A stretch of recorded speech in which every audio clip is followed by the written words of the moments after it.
What's up, everybody? My name is Brianna Michaela, and this is where I talk about all things nursing. So today we're going to talk about how to get a level 3 on the CMS. If you don't know what the CMS is, you're not in nursing school, then you're probably not really watching this video for any reason. But thanks for watching, I guess. The CMS stands for Content Mastery Series. Most nursing schools in all of the United States utilize ATI and the CMS series. It's kind of like benchmarks or midterms to see where you're at in regards to passing the NCLEX.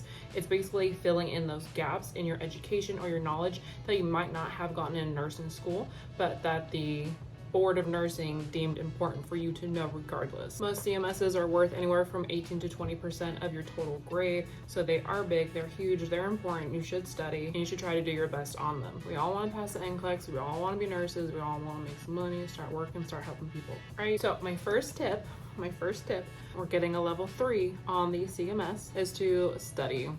Of course, seems like a no-brainer, but a lot of people don't study for the CMS. They kind of wing it, see how the first practice tests go. And for the CMS, you will have two practices. You have practice A and practice B. Practice A is different than practice B. They are not the same. They don't really go off each other, but they do cover material that ATI or the Board of Nursing deems important for you to know.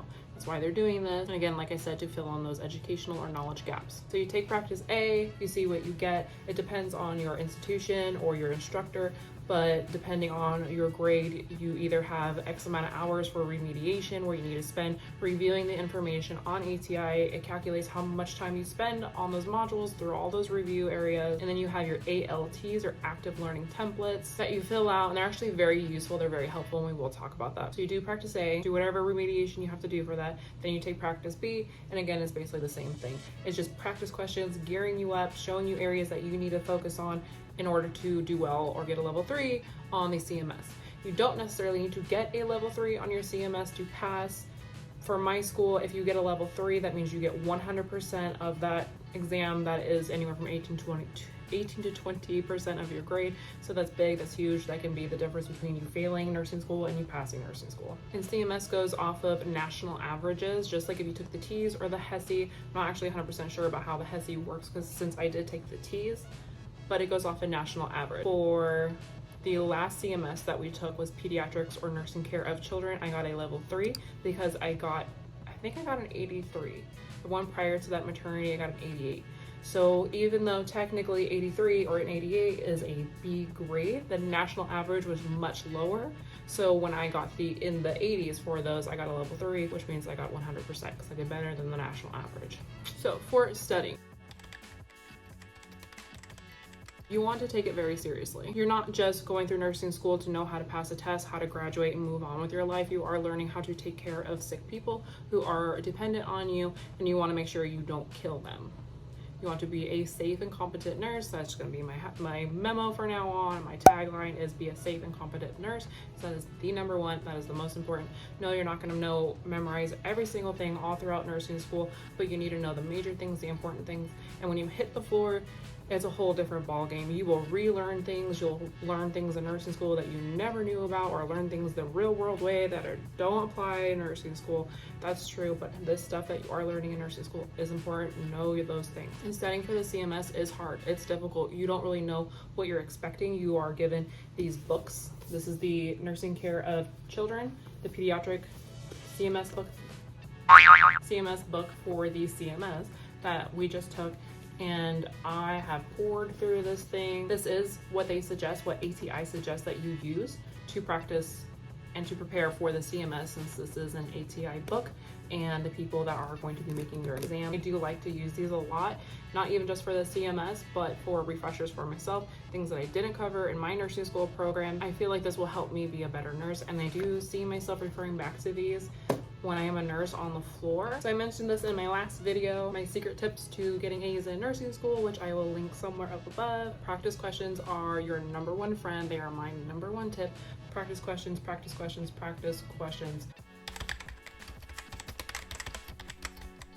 They are going to help you see the information being asked in different ways, get you thinking critically about that disease, your nursing actions, your expected findings, whatever the case is, so that no matter how that question or that information, that topic, that subject, that disease, whatever, however that is manifesting, however that is presented to you, you know how to handle it if you see it from all different angles. And if your school is utilizing ATI, I recommend you going onto their dynamic quizzes or practice questions, because again, that is a platform in which you will be taking your CMS. And if you're utilizing their practice questions, you're going to see how that platform asks their questions, how they're trying to get you to get the right answer, if that makes sense. You kind of get a peek behind the curtain, see what they want, see what they're looking for, see how they ask things. I'll show you again how many of those practice questions I did to get a level 3 on my CMS.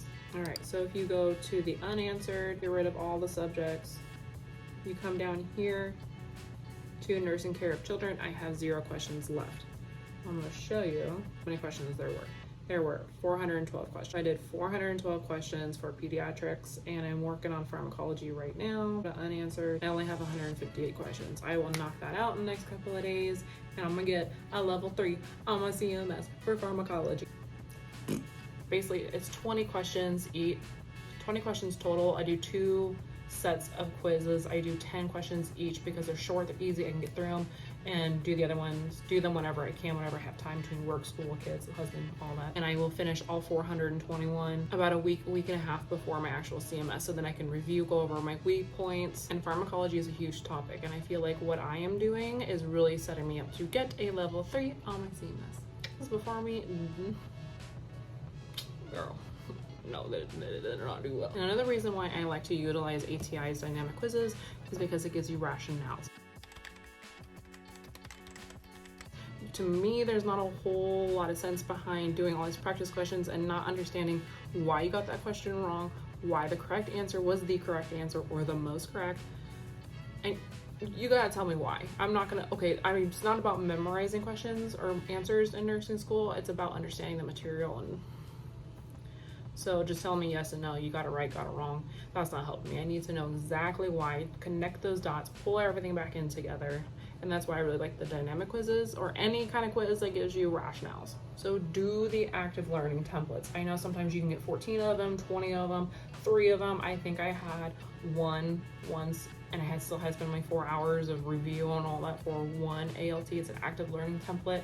It's what it sounds like. It's just a template that you fill out. There's different kinds, there's system disorders, medications, and so on and so forth, depending on what area you missed and where you need extra work. But do those active learning templates or the ALTs. The more you study and you have it gives you a pointed direction in which you should study, where your weak points are.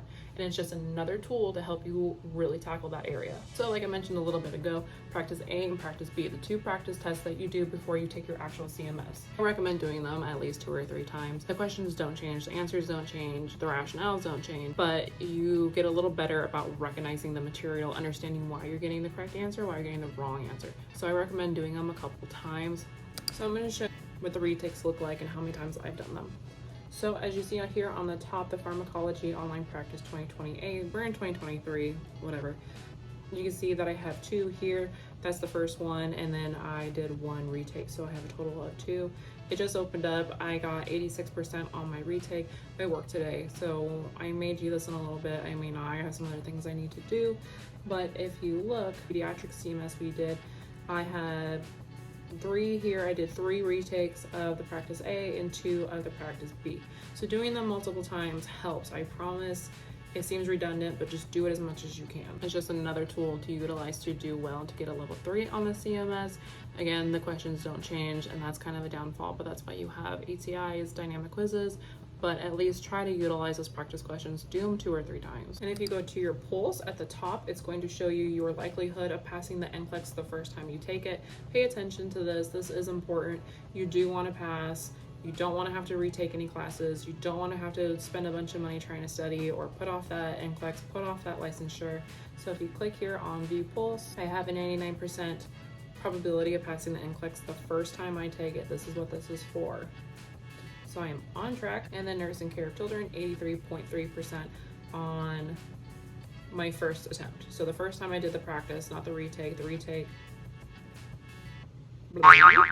I got an 83.3, so that's a level 3 on that CMS. And here we are on pharmacology. So if you see, it says I am highly likely to reach level 2 proficiency. Level 2 is a 90% for my school. That's still great. That's still fantastic. Anything over a level 1, you don't have to retake it. You pass, something like that, whatever. I don't pay a lot of attention to it because I'm not manifesting no level 1 and level 2. I'm manifesting level 3 on my CMS. Feel me? And then I have not taken the med-surg one, but again, this is showing that it's highly likely that I will reach at least a level 2. And we have pain management. And I believe we also have a mental health one. But pay attention to this stuff. It's important. CMSs are hard. They're a big chunk of your grade. Next part, for the categories that you missed, you have 2 things you're going to do. You're going to go onto ATI, click on, this is my first attempt of the pharmacology. So these are the areas that I need work on. So typically in my school, we focus on anything less than a 75%. So then I would go here, here's another category. I have all these things that I could review. So these categories, this is what you want to pay attention to. This is the ATI system telling you, hey, you need extra work in these areas. Please go study more. So please go study more. So the next thing you're going to do is you're going to get your CMS book.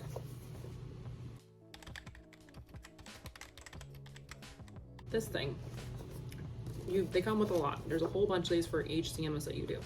So whatever subject area that you miss, you're going to go into your CMS book and you are going to study it.